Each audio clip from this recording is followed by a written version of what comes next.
Selamat pagi Bapak Ibu yang terkasih, Shalom. Berarti Bapak Ibu yang datang di sini berarti tadi malam saya potong bawang, saya potong wortel, jadi siap datang ibadah sama-sama. Dan selamat datang bagi Bapak Serani dan Mama Serani, Om, Tante, yang hari ini anak terkasih ada pakai baju hitam pertama kali. Dan dengar mereka punya komitmen mereka, tekad mereka untuk ikut Tuhan. Selamat datang di Gereja Menara Iman. Bapak Ibu yang terkasih dalam Yesus Kristus, apa yang terpenting di dalam dunia ini? Kalau saya memberikan sebuah pertanyaan ini kepada anak katekisasi atau calon anggota CD 14 orang. Menurut 14 orang ini apa yang terpenting dalam hidup ini? Jawaban mereka berbeda dengan mama-mama yang duduk atas, yang anaknya itu sekolah, anaknya lagi kuliah. Kalau beta bilang kepada mama-mama bertanya, apakah yang terpenting dalam hidup ini? Mereka akan jawab berbeda. Dengan opa-opa, dengan kehidupan bapak-bapak yang mangkali sudah termasuk dalam usia punabakti pensiun. Karena kita punya fokus dalam hidup ini berbeda. Jika ada yang mengatakan keluarga terpenting, maka saudara akan berjuang untuk membina, mendidik, membesarkan anak-anak untuk dongjang sabarang, dongjang takarua. Kalau saudara katakan bahwa untuk membina, mendidik itu sen cukup, katon jo butuh uang, maka orang-orang yang demikian adalah orang-orang yang kerja dari matahari terbit sampai matahari terbenam. Jika saudara mengatakan kesehatan yang penting, kalau sakit saya bisa lihat anak, itu susah juga. Sehingga katakan kesehatan tubuh ini harus dijaga, penting itu. Dan juga kalau mungkin anak muda bilang apa yang penting, bisa katakan kuliah untuk hidup dan lain-lain. Saudara yang terkasih dalam Yesus Kristus, apa yang saudara jawab menunjukkan tindakan atau apa yang saudara lakukan dalam kehidupan saudara menunjukkan tujuan hidup saudara. Kalau saudara katakan bahwa uang terpenting dari matahari terbit sampai tenggelam, saudara bekerja sampai sondor datang lagi di dalam gereja, itu berarti uang terpenting di dalam hidup. Kalau saudara katakan bahwa yang terpenting dalam hidup ini adalah belajar, maka mangkali katong lupakan Tuhan untuk datang berdoa, menyerahkan katompung kepintaran kepada Tuhan, masa depan kepada Tuhan. Dan kalau katong merasa bahwa membina anak, mendidik anak itu penting, bagaimana orang dengan yang tidak mempunyai anak? Saudara yang terkasih dalam Yesus Kristus, kalau kita memberikan satu jawaban, Yesus memberikan sebuah teladan bagi kita. Sehingga ia mengatakan yang terpenting adalah nyawa ini. Di dalam Lukas yang kita baca ayat 23, ayat 44 sampai 46, menggambarkan kematian Yesus. Dan di akhir kata, dia katakan sudah selesai. Artinya satu kali pengorbanan Tuhan Yesus untuk selamanya. Tidak ada ulang, biarpun nanti do laki-laki ini pikul salib dari sini sampai di akange galala, tidak bisa menggantikan Yesus Kristus yang sudah mati bagi kita. Lalu bilang, "Sio Tuhan, beta siap juae, beta dapat pukul." Tidak bisa menggantikan apa yang sudah Yesus buat satu kali untuk selamanya bagi kita. Selamanya. Sehingga ketika Yesus datang dan mengatakan sudah selesai, dan terakhir ia katakan, "Ya Bapa, ke dalam tanganmu kuserahkan nyawaku." kata serahkan, dia memberikan karena dia tahu yang pegang kendali atas hidup ini hanya Tuhan Allah saja. Dia tahu. Dia merasa bahwa bukan karena kekuasaannya, kehebatannya, tapi ketaatan kepada Tuhan saja. Sehingga palang-palang dia pikul salib, palang-palang dia lakukan itu. Bapak ibu saudara, kalau ada orang bikin bapak ibu pun anak, kemudian bapak ibu anak yang salah, beta rasa bapak ibu langsung angkat kaki bakalai orang itu. Karena beta anak yang salah. Kita berada dalam sebuah kebenaran. Tapi Yesus Kristus tahu sebuah kebenaran. Dia tidak salah. Sehingga dia mengatakan kepada Pilatus atau Herodes waktu, dia tidak mempertahankan kehebatannya ini. Sehingga orang bilang, bisa lakukan mujizat. Tapi selamatkan diri dari sebuah salib pun juga tidak bisa. Dia bisa tapi tidak melakukan. Karena ia taat kepada Bapa. Sehingga dalam sebuah doa di Getsemani ia katakan, biarlah cawan ini lalu, tapi bukan kehendakku, melainkan kehendak Bapa. Artinya akan susah Tuhan, tapi kalau terpisah denganmu itu yang engkau inginkan, supaya kita semua bebas dengan sebuah kata keselamatan yang daripada Allah, saya akan lakukan. Itulah sebuah ketaatan. Sehingga Yohanes 15 ayat 13 berkata, tidak ada kasih yang lebih besar daripada kasih seorang yang memberikan nyawanya untuk sahabatnya. Siapa yang mau berkorban untuk kita? Tidak ada. Dan Yesus memberikan tandanya bahwa yang terpenting di dalam hidup ini adalah nyawa ini. Yang terpenting dalam hidup ini, nafas kehidupan ini. Dalam setiap ibadah ulang tahun saya selalu katakan kepada setiap anak-anak yang berulang tahun, Papa dan Mama bisa sediakan dong nasi di atas meja, ikan, tempe, tahu dong suka. Hari ini mau bilang per Papa dan Mama, Mama beta ingin makan ayam, Papa dan Mama bisa kasih di atas meja. Hari ini tinggal bilang, Ma, Papa kasih beta harga otojo beta piskola. Papa dan Mama akan berjuang biar itu sing ada uang. Tapi bicara tentang nafas kehidupan, Papa dan Mama saya bisa kasih. Saya ulangi, Papa dan Mama bisa kasih kamu punya uang, punya masa depan, mangkali dong pu cita-cita tinggi, makanan kesukaan bisa. Bicara nafas kehidupan, Papa dan Mama saya bisa kasih. Dong mesti jaga. Itu yang paling penting.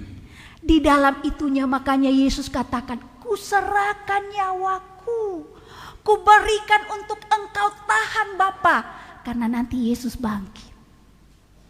Kuberikan kepada Bapa yang empunya nafas itu, karena Bapa yang akan memberikan hidup dan mati, siapa yang tahu. Benar saudara? Sehingga ketika nafas ini ada di dalam kehidupan kita, hari-hari yang kita lalui bukan bicara soal tanggal 1, tanggal 2 sampai tanggal 30 atau 31. Tapi bicara apa yang sudah kita lakukan untuk Tuhan. Kalau bicara kata nyawa ini penting. Lah kucing juga punya nyawa. Sapi juga punya nyawa. Tetapi hati mereka tidak ada kepada Tuhan. Kau bilang kata kucing punya nyawa ada 7. Tatabrak masih bisa bernafas, manusia tidak ada. Bukan, karena dalam nyawa itu ada nafas kehidupan yang Tuhan berikan, yang empunyanya antua di atas, membutuhkan pertanggungjawaban kita. Kita bertanggung jawab bagaimana? Ibu-ibu mangkali ingat dolo-dolo waktu pakai baju hitam nih pertama kali. Anak-anak muda di belakang yang ingat dulu tahun berapa beta pakai baju hitam. Selalu pendeta selalu bilang, pikul salibmu. Pikul salibmu. Anak-anak zaman sekarang nih susah. Betul mama-mama? Katompung suara begini. Dompung suara paling besar. Mama, kenapa beta puan cuma segini? Mama sento begini. adakah di 14 orang anak ini yang suara besar per mama?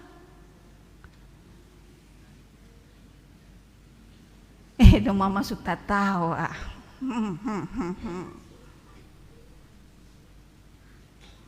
Adakah 14 ini anak-anak yang kalau mulu karas lancang lebih daripada langgar Taurat lain? Adakah? Dong tundu berarti sing ada. Puji Tuhan. Satu langsung. Adakah 14 ini yang tahu diri? Habis makan cuci piring. Mama sudah tawa sedikit.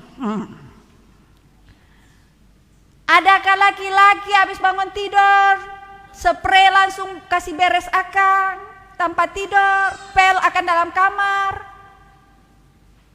Mama dong adakah? Yang beta tanya Bapak Serani, Mama Serani lai. Mama dong ada bikin itu kah? Bukan hari, tapi su bikin apa par Tuhan. Jangan bilang beta su bikin apa par Tuhan lalu datang setiap hari ke gereja. Sementara saya habis makan saya buang piring.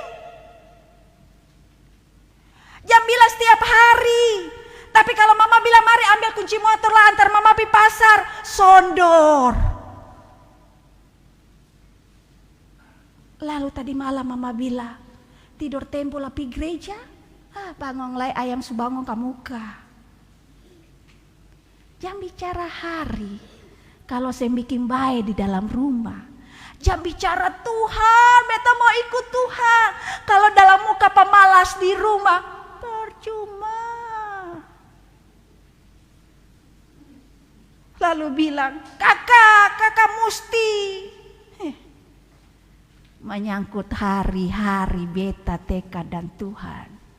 Jangan lihat si kakak, jangan lihat adik, sendiri makan cuci piring sendiri. Sehingga Yesus katakan dalam Matius 24 sampai 27, setiap orang yang mengikut aku, ia harus menyangkal dirinya, memikul salibnya dan mengikut aku. Jangan bicara banyak soal pikul salib. Kong ada sedikit mulu parlente par orang tatua. Aduh sudah itu sempikul salib lain. Kong kali kong waduh. 14 anak-anak. Orang tua ada di rumah. Wakil Allah dengar-dengaran. Kalau suara besar kemarin-kemarin, minta ampun sama Tuhan. Pulanglah polo mama dan bapa. Selfie supana polo papa. Separlente. Bapa terada di rumah. Pulang polo bapa lah bilang, dangke bapa. Marlen? Enggak ada bita tahu si paling lancang.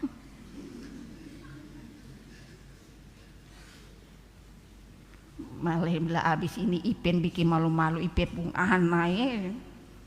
Orang Ambon tuh lancang ya.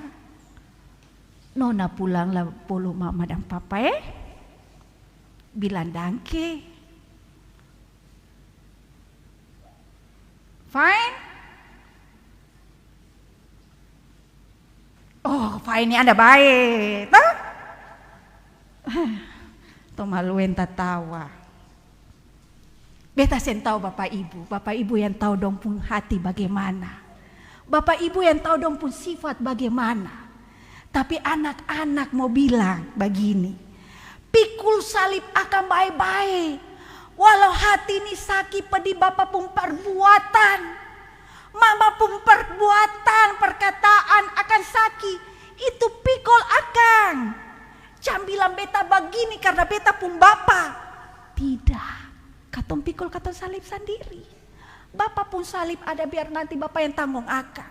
Katong berdua akan senjatuh di dong. Kalau Bapak pun pikul salib sing kuat akan senjatuh di dong. Karena kalian punya masa depan yang ada. Papa dan mama memang punya masa depan tapi kalian lebih panjang. Sehingga dikatakan, ikutlah Yesus, tidak tergantung pada papamu, mamamu, kepintaranmu. Yesus saja yang dompu masa depan ini. Yesus bilang pikul di dalam pertemanan, ada tamang yang ajak, pikul salib, biar dong bilang, hi, anak apa nih, sento bergaul. Seng papa, lebih baik Tuhan kasih nilai daripada tamang yang kasih nilai. Setelah itu Yesus katakan, karena barang siapa mau menyelamatkan nyawanya, ia akan kehilangan nyawanya. Tadi bicara soal nyawa dalam Lukas, sekarang juga dalam Matius bicara soal nyawa. Soal hidup, nafas kehidupan ini. Yesus katakan, siapa yang kehilangan nyawanya? Yesus bilang bahwa apa gunanya seorang memperoleh seluruh dunia tapi kehilangan nyawanya? Dan apakah yang dapat diberikannya sebagai gantinya? Katompu nyawa, nafas kehidupan satu. Sing ada setengah lain. Kalau akan selesai, selesai sudah. Tapi sebelum selesai Tuhan Yesus bilang jangan sampai akan sing berguna. Katompun tekad kepada Tuhan, ikutlah Tuhan.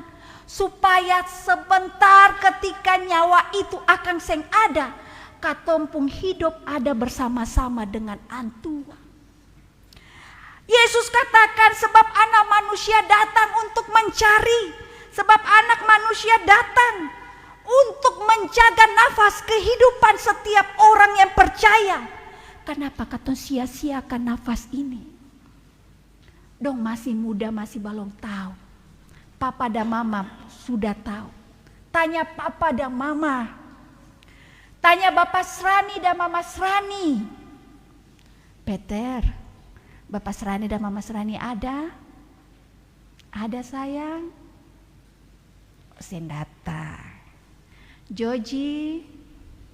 Oh iya, Ipen su tahu dia Bapak Srani siapa. Joji supana bergumul dan Bapak Srani.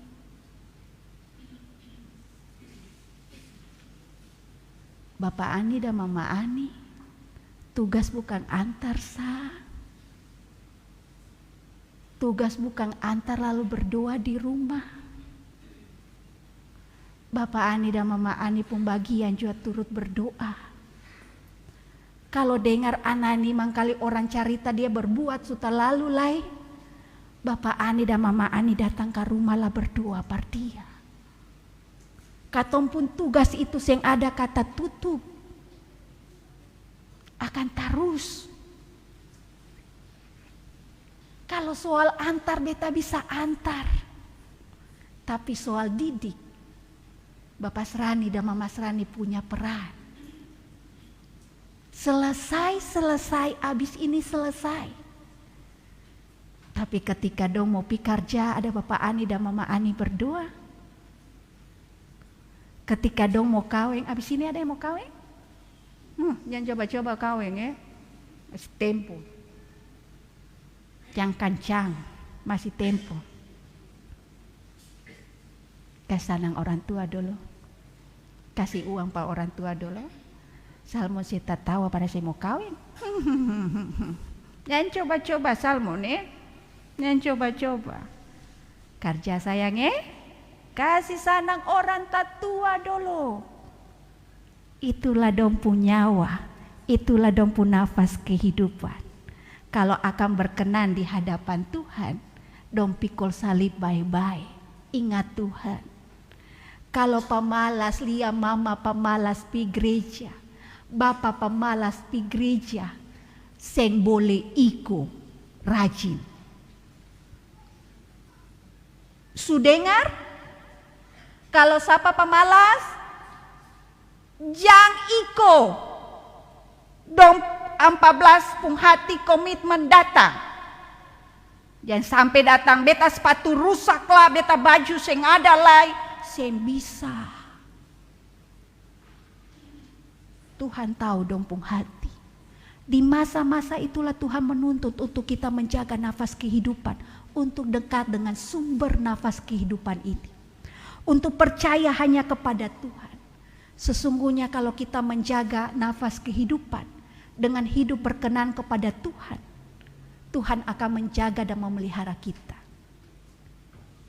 Diberkatilah orang yang mengandalkan Tuhan. Siapa yang pikul salib bye-bye, siapa yang mengandalkan Tuhan bye-bye, akan dapat berkat. Amin untuk bagian firman Tuhan ini.